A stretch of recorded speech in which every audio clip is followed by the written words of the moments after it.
Hi there, welcome back to the YouTube channel again. Here we go again with more deck techs.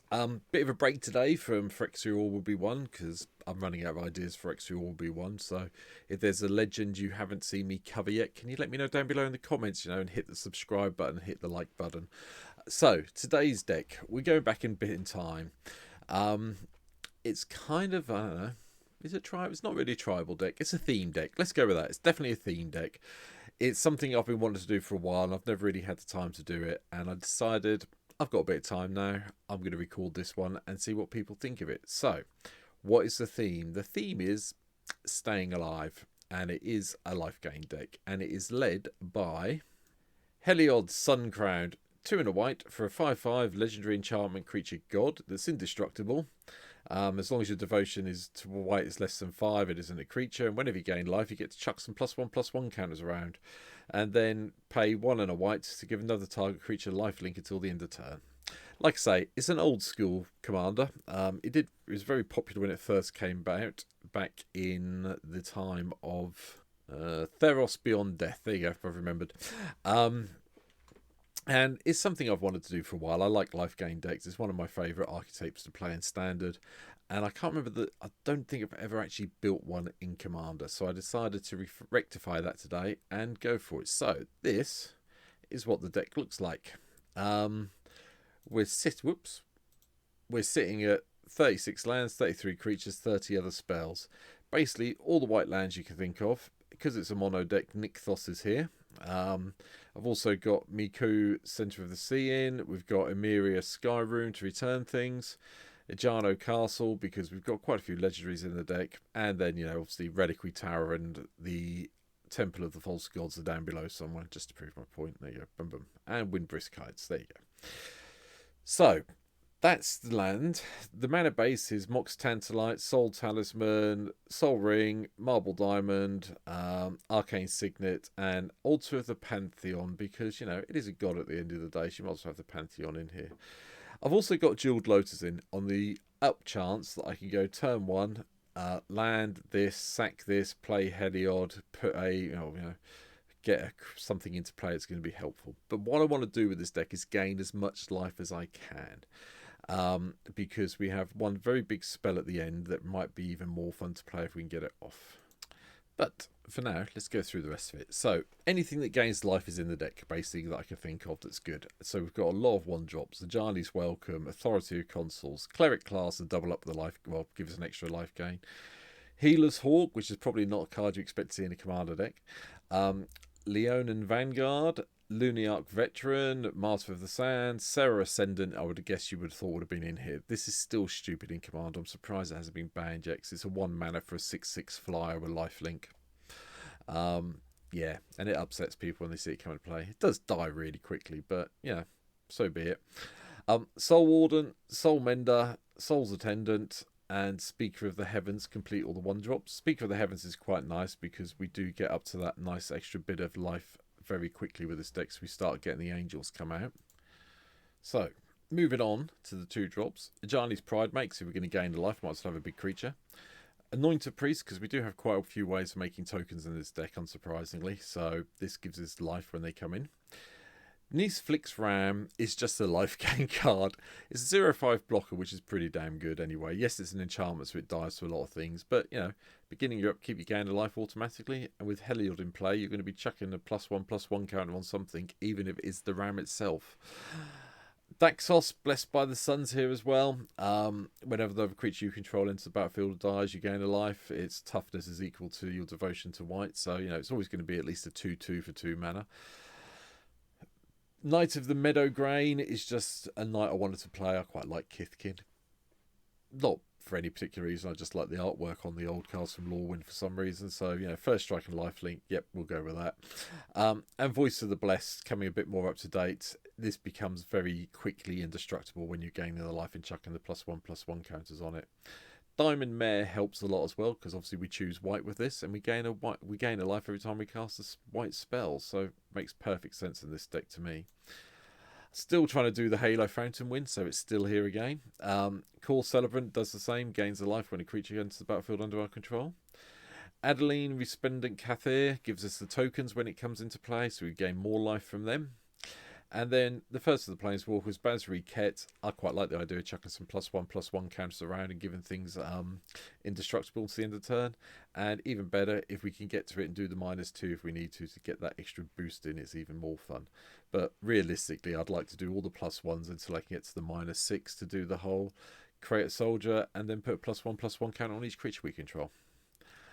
Brimaz is also in as well, another legendary one. You know, Adeline and Brimaz probably went to the same bodybuilders, I'm guessing, at some stage to do their things. I mean, you know, Brimaz produces cats and Adeline produces humans, but, you know, same idea. Hence why we have Anointed Procession in the deck. Between the amount of token generation we've got, it made sense to have this in. Plus, it helps us gain more life. Congregate is an old school card from M15. Target player gains 2 life for each creature on the battlefield. So, you know, get lots of triggers off this. Moving from there, Mangara's in. Another one that's got lifelink. But, you know, draw some cards is always good fun. And Miriel, Shield of Argive. Yeah, we've had to put it in. White creature at the end of the day produces more tokens, more life. Thank you very much. Big payoff is Odric, Lunark Marshal.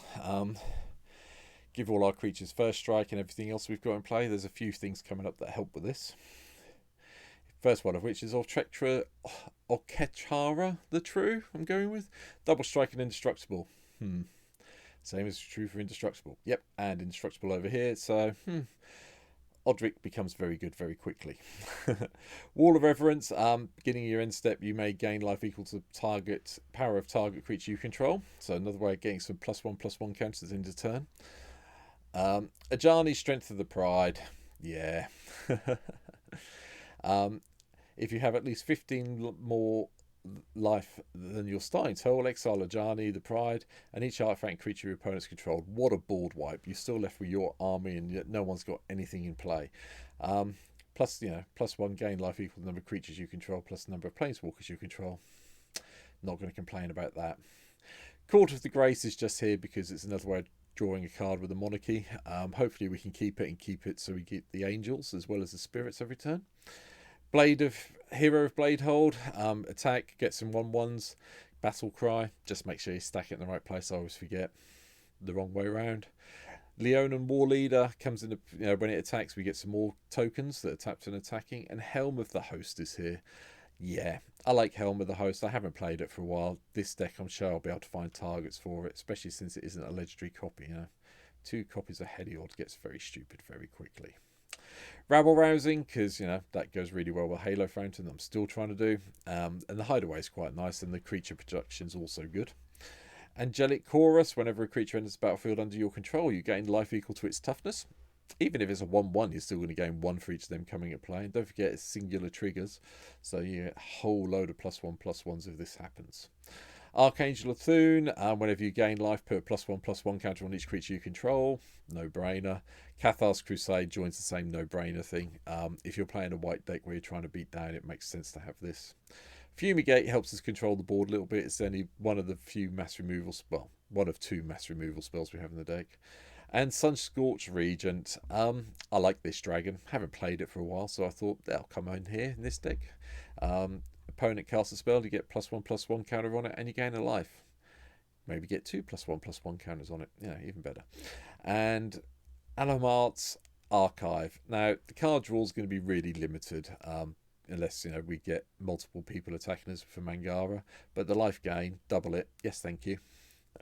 The other version of Basri, the Devoted Paladin's in as well. +1/+1 and Vigilance. Whenever a creature attacks this turn, put +1/+1 counter on it, which is really nice. That's why it's here. If we can do the -6, all well and good, but it's only a 1-shot, so bear that in mind. It's not quite as good as... I can't remember the name of the other Planeswalker. Hold on. Elspeth, the name has come to me now.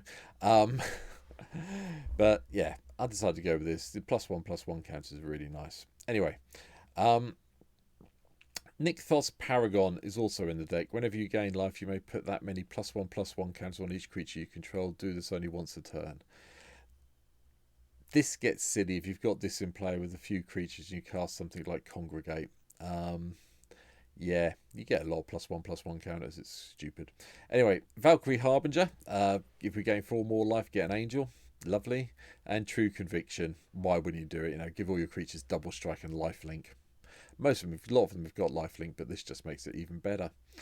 Devout Invocation is also here. I haven't played this one for a while. I played it in Limited a long time ago when I think we were doing M14 Sealed. I think it was a pre-release tournament. I came third off the back of this in the tournament.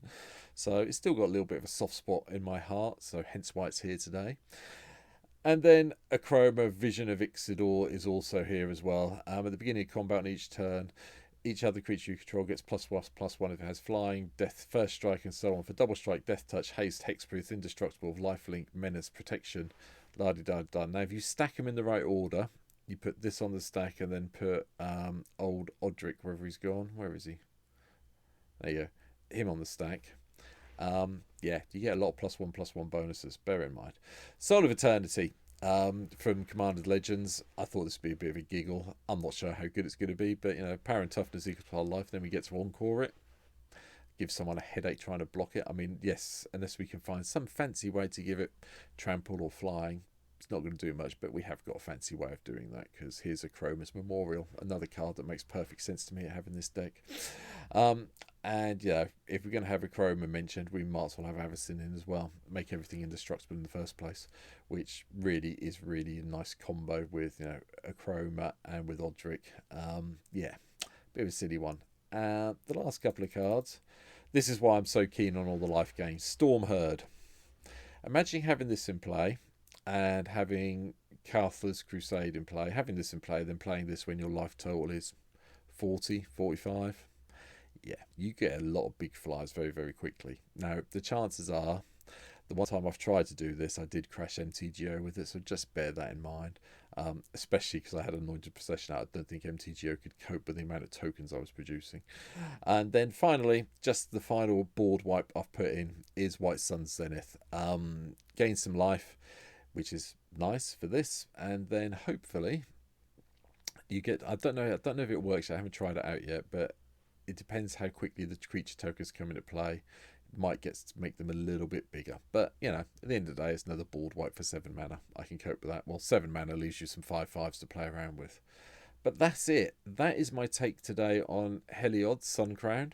While I'm thinking of more Phyrexia or will be 1 cards to play around with, I'm running out of ideas for that at the moment. So there's probably going to be older commanders appearing for the next few weeks until we get a new set.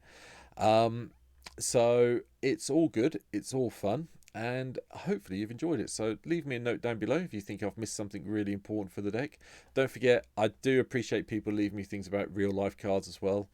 Everything I talk about is on MTGO. So, you know, leave me the comment if you think something in real life, if people want to build it in real life and do it. And I'll double check to make sure they are on MTGO or they're not. So please bear that in mind. But I do appreciate all the comments I get on all the videos. So thank you for everyone who does keep commenting. But that's it for today. Hope you've hit the subscribe button. I hope you've hit the like button. And I hope you're going to leave me a comment for me to read when I get up in the morning and see what's happened. So thanks for watching. Take care. I'll see you in the next video. Bye.